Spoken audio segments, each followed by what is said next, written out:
So how much of a difference did you guys...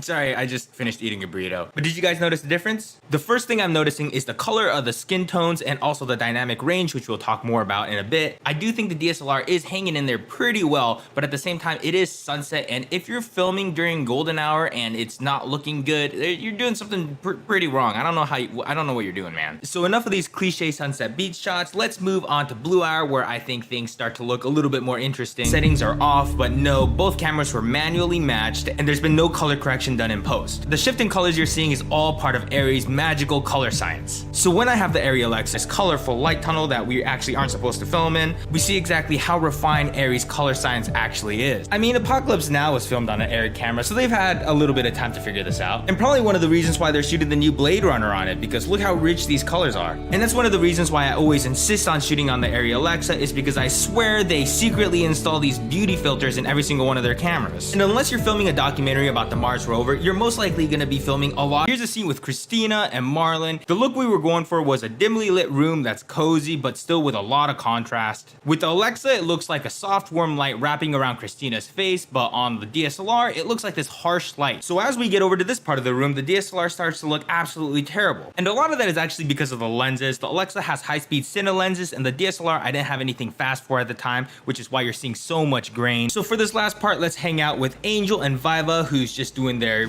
boring daily routine, you know. Now let's talk a little bit about dynamic range. To put it simply, a good dynamic range will let you see something really bright and really dark in the same shot. So here's a good example. We're in a dark environment with a really bright fire coming into the shot. This kind of lighting really puts a camera to the test.